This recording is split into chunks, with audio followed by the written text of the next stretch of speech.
Hello guys, it's me Gresha. Welcome to my vlog. Ang mga babae wala pahinga. So ngayon, samahan nyo kami pumunta ng dagat. Wala lang, trip lang namin bago mag-winter. Pero super, lumalamig na talaga guys. Pahabol lang to sa winter. Diba? And ayan, pabiyahe kami papuntang Masiago. Alam niyo ba guys, halos 3 araw na kami magkasama ni Ilis.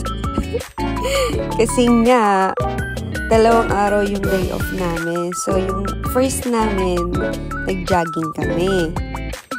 Nung first night namin. Tapos, yung second namin, nag-jogging ulit kami. Tapos, nag-picnic kami ng gabi. Kasi night market. Tapos, ngayon, ano ba ngayon? October 28 ng morning. So, ayan, nagdagat kami. Trip namin. Bakit?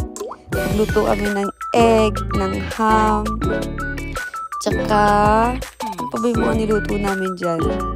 Tsaka may chicken kami, galing ng night market. So, ayan, trip lang namin. Ang sarap sa feeling, guys. At bago mag-winter talaga, tuluyang mag-winter, ginawa muna namin to. Ang saya. Wala kaming ginawa, kundi, pagurin pa yung sarili namin bago bumalik ulit sa trabaho, diba? So, ayan, tamang lang kami, kain, relax, ganun. Diba? Ini-enjoy yung bawat walang pasok. Ayun yung wala kami magawa. Puro lang kami ginawa ng TikTok, ganyan. Sarap lang. Sarap kumain sa gilid ng dagat. Kaya minsan try nyo. Super sarap sa feeling. Ayan, ganyan kami pag day off. Wala kami magawa. Ganyan yung buhay abroad. Just maghanap kami ng mga magawa. Tapos ayan, bakit namin i-media. Pauwi na ka.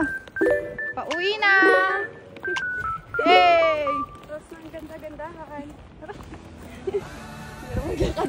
Hirap po. Lakad tayo. Yep. Hey. Dito na kami guys. Han. Tapos na yung ganda-ganda. Pwede mo sa amin. So, ayun. Thank you for watching. Bye-bye!